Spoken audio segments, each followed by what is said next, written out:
दोस्तों इस चैनल को सब्सक्राइब कर दीजिए और बेल नोटिफिकेशन पे क्लिक कर दीजिए ताकि आपको इस चैनल के वीडियो सबसे पहले देखने को मिले।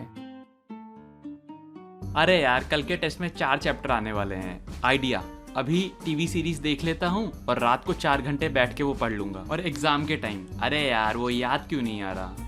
दोस्तों क्या आपके साथ ऐसा कभी हुआ है? लगातार 4 घंटे पढ़ना अच्छा है कि एक एक घंटे बाद ब्रेक लेके 4 घंटे कंप्लीट करना ज्यादा अच्छा है? क्या पढ़ने के लिए कोई फिक्स प्लेस होना जरूरी है या फिर कहीं भी बैठ के पढ़ा जा सकता है? क्या स्लीप के साथ मेमोरी का कोई कनेक्शन है? क्या लेट नाइट पढ़ना चाहिए या फिर अर्ली मॉर्निंग पढ़ना चाहिए? दोस्तों इस वीडियो में हम लोग ऐसे ही कुछ सवालों के जवाब देखने वाले हैं। दोस्तों महीने में एक दिन किसी पौधे को लगातार 3 घंटे पानी देने से अच्छा है कि उसको हर दिन 5-5 मिनट पानी देना, और हफ्ते में किसी एक दिन लगातार 25 किलोमीटर दौड़ने से अच्छा है कि हर दिन 3 किलोमीटर दौड़ना। दोस्तों उसी तरह लगातार 3 घंटे पढ़ने बैठने से अच्छा है कि उसे एक एक घंटे में डिवाइड करना और हर एक घंटे के बाद छोटा सा ब्रेक लेना। दोस्तों इसे स्पेसिंग इफेक्ट और डिस्ट्रीब्यूटेड लर्निंग भी कहा जाता है। और दोस्तों साइंस भी ये बोलता है कि इस तरह पढ़ने से आपको किसी चीज को याद करने की पावर 46% बढ़ जाती है। दोस्तों ये स्टडी वर्सेस कंसंट्रेशन का ग्राफ है। इसको ध्यान से देखने पे आप ये पाओगे कि हमेशा स्टडी के स्टार्ट में और एंड में हमेशा हमारा कंसंट्रेशन बहुत ज्यादा होता है,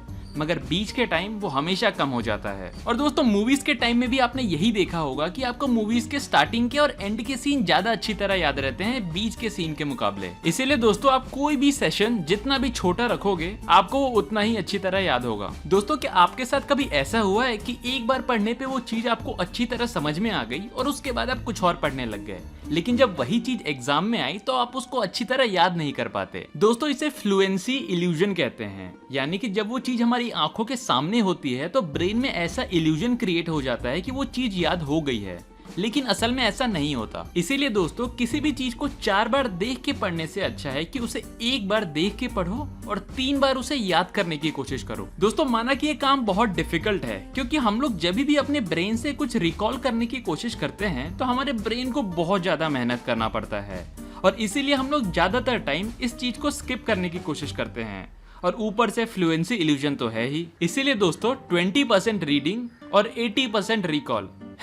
ये देखो यहाँ भी 80-20 प्रिंसिपल आ गया। आपने पेरेंट्स को बहुत बार ये बोलते हुए सुना होगा कि बेटा पढ़ने के लिए एक रूटीन बना लो और एक प्लेस डिसाइड कर लो और हमेशा उधर ही बैठ के पढ़ना। अब इनको कौन बताए कि साइंस कुछ और ही कहता है। दोस्तों एक एक्सपेरिमेंट परफॉर्म किया गया जहां बच्चों को 2 ग्रुप में बांटा गया और उनको 50 वर्ड्स दिए गए जो उनको 20 मिनट में याद करने थे। पहले ग्रुप के बच्चों को पूरे 20 मिनट एक ही रूम में बिठाया गया, वहीं दूसरे ग्रुप के बच्चों को 10 मिनट बाद उनका रूम चेंज कर दिया गया। और जब उनका टेस्ट लिया गया तो ये पता चला कि पहले ग्रुप के बच्चों को ऑन एन एवरेज 16 वर्ड्स याद हुए हैं, वहीं दूसरे ग्रुप के बच्चों को ऑन एन एवरेज 24 वर्ड्स याद हो गए थे। कोई मेरे पेरेंट्स को जाके ये बात बताओ। दोस्तों क्या आपने ये नोटिस किया है कि हम लोग चीजों को पढ़ते तो हैं बट हम लोग उन्हें उससे भी ज्यादा जल्दी भूल जाते हैं?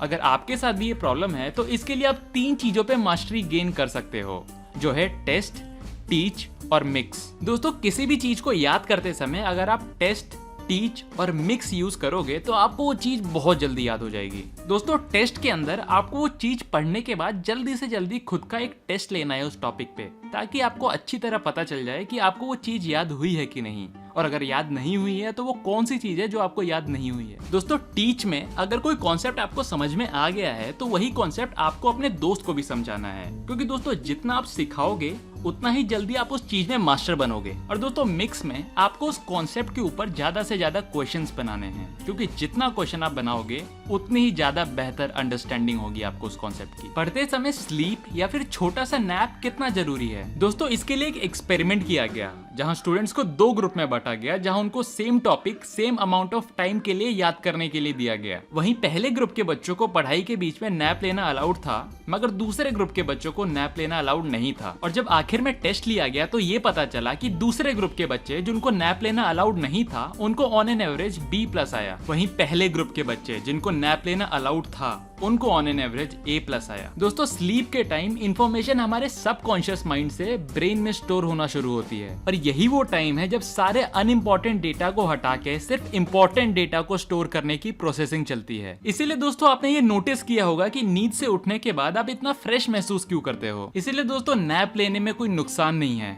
बल्कि फायदा है। अब सवाल ये आता है कि हमें कितना घंटा सोना चाहिए। हमें लेट नाइट पढ़ना चाहिए या फिर अर्ली मॉर्निंग पढ़ना चाहिए? दोस्तों सोने का बेस्ट टाइम है 11 PM से लेके 7 AM। अगर किसी वजह से आपके बॉडी की स्लीप क्लॉक बिगड़ चुकी है तो आपको कम से कम 6 घंटे की नींद तो लेनी ही चाहिए। और दोस्तों वैसे भी सुबह हो या रात कोई फर्क नहीं पड़ता, जब भी माइंड फ्रेश हो वही टाइम होता है सबसे सही पढ़ने के लिए। मगर दोस्तों साइंस ये बताता है कि अगर अगले दिन आपका कोई थ्योरी का सब्जेक्ट हो जिसका टेस्ट होने वाला है तो उसके लिए आपको जल्दी सो जाना चाहिए। वहीं अगर अगले दिन आपका कोई कैलकुलेशन से रिलेटेड सब्जेक्ट हो जैसे मैथ्स, उसके लिए आपको थोड़ा लेट सोना चाहिए। दोस्तों अर्ली 20th सेंचुरी में एक रेस्टोरेंट में एक्सपेरिमेंट किया गया तो ये देखा गया कि एक वेटर जिस टेबल का बिल पे हो गया है उसके मुकाबले उस टेबल पे ज्यादा ध्यान देता है जिसका बिल अभी तक पे नहीं हुआ है। और दोस्तों इस चीज को ज़िगर्निक इफेक्ट बोलते हैं। और दोस्तों यही चीज हमारे ब्रेन के लिए भी लागू होती है।